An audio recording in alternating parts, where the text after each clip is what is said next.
This is episode 56 of our Road to Unicum, and today we review the T-54 Mod 1. This is a Tier 8 Russian premium tank that was buffed in 9.22. Notably, the engine power was increased by almost 50%, and so now the tank has very snappy acceleration.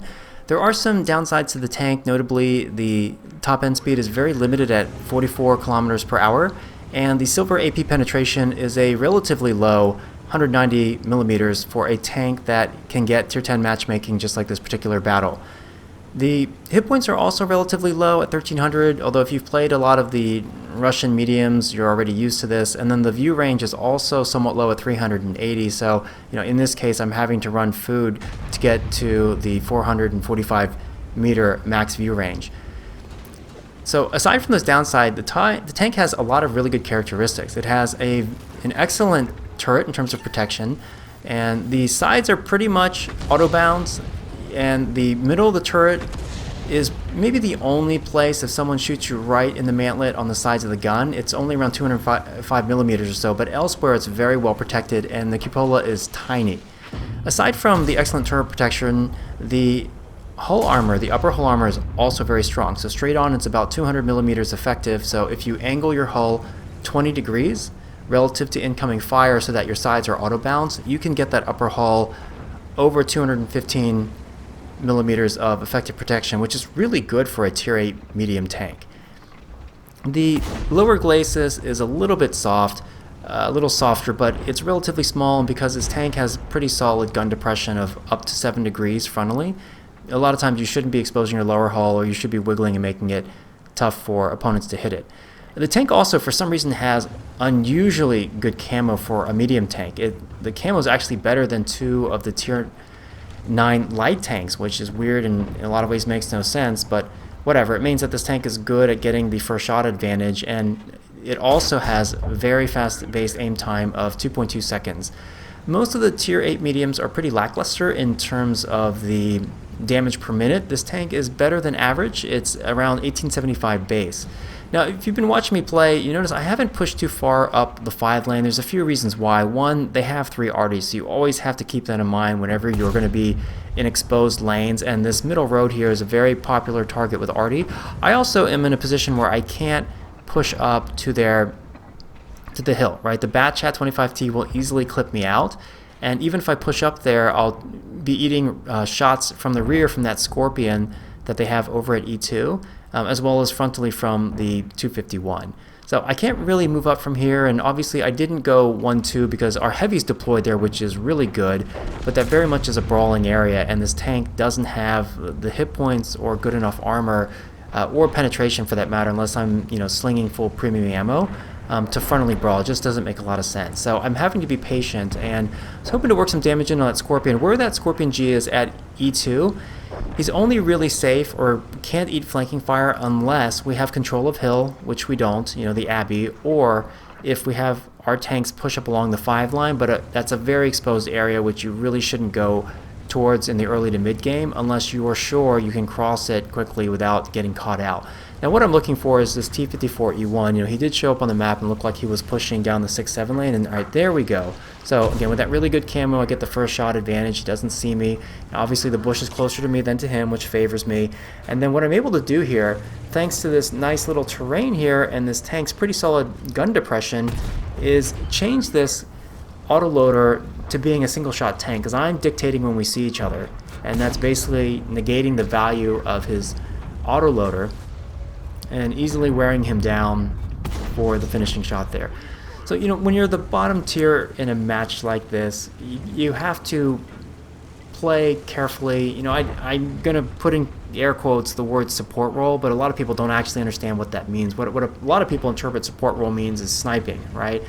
What I tend to do is go to a position of the map which offers some flexibility. In this case, that middle 5 road and potentially hill, so that I can potentially shoot on their tanks that are going up to hill, or put flanking fire on like their AMX or 257 or Scorpion G. Now, you'll notice my 6th sense went off, but before the 6th sense went off, I spotted the Waffenträger. So if I had been paying attention to that little indicator, I probably could have turned around fast enough to shoot this guy before he could have dipped down like this.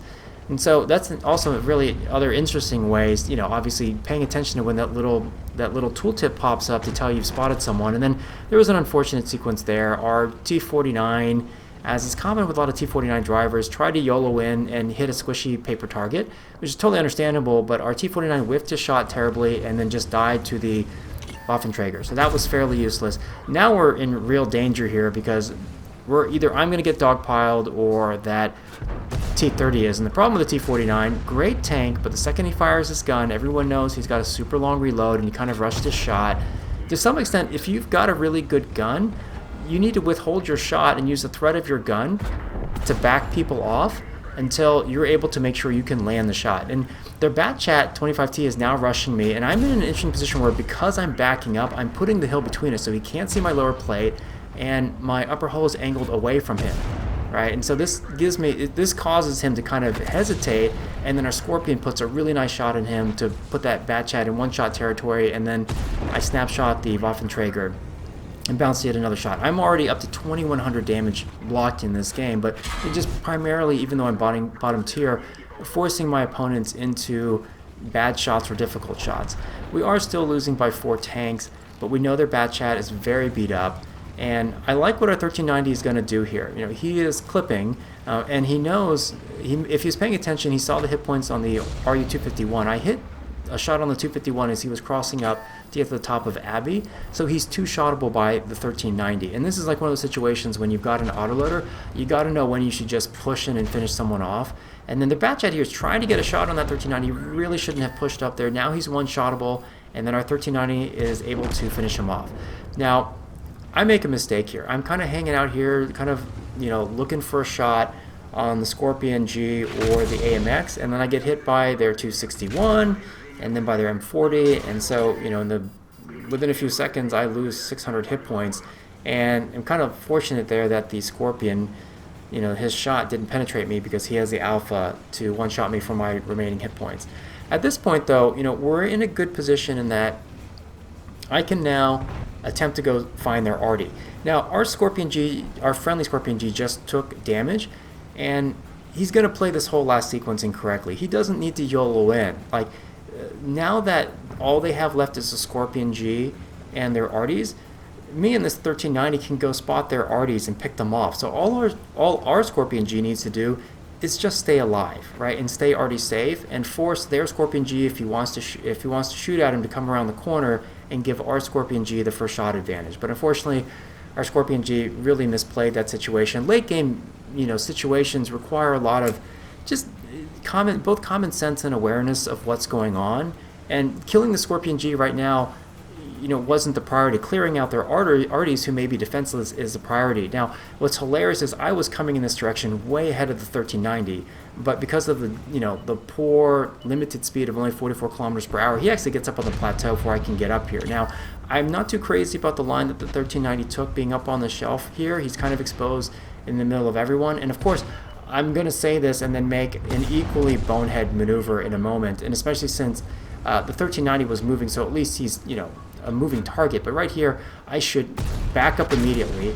I don't know what I was thinking. I knew that M53 was in the corner of the map, and so the dumbest thing to do is drive between two arties when one of them can take the time and aim in on you. And when I died, I thought there was a reasonable chance we might lose this match, but thankfully our 1390 takes out their M53, and then their M40 misses. Now, I was telling our 1390 to move up the one line and then spot E2, because there's only two places there Scorpion G would rationally be. One is, say, I clicked on the map right before he spotted him there. It's either the Scorpion G is still at E2, or the Scorpion G moved over to C3, because he wanted that overwatch shelf with that bush in case we try to push their cap. But at any rate, the 1390 spotted him. And the reason why I was saying he should come up the one lane, he should come up the one lane and then see if the Scorpion G is at E2, because most likely Scorpion G's gun would be facing either toward the east, toward the Abbey, or to the south. In either case, the 1390 could get the first shot advantage and finish off the Scorpion. But in this case, he was actually up at C3.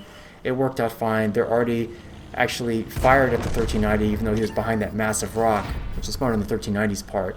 And we managed to come back from what was a pretty bad looking situation. I was actually really surprised I only got a second class badge for this. Like I've aced this tank in previous battles, but given the damage and the kills and the fact that I was bottom tier, I thought I would get it. But at any rate, this would have been a bigger game had I not driven in between the two arties like a knucklehead. I really should have focused on killing the M53 first. And if I had stayed alive there, then it would have been really easy for us to work angles, me and the 1390. But as it is, thankfully, the 1390 was able to finish off the carry. I want to give a big thanks to you guys for your continued encouragement and support in making these videos. Please let me know your comments and feedback, and I will end by saying I don't think that the T-54 Mod 1 is overpowered. It is a very good tank, but the top end speed and silver AP ammo do limit it.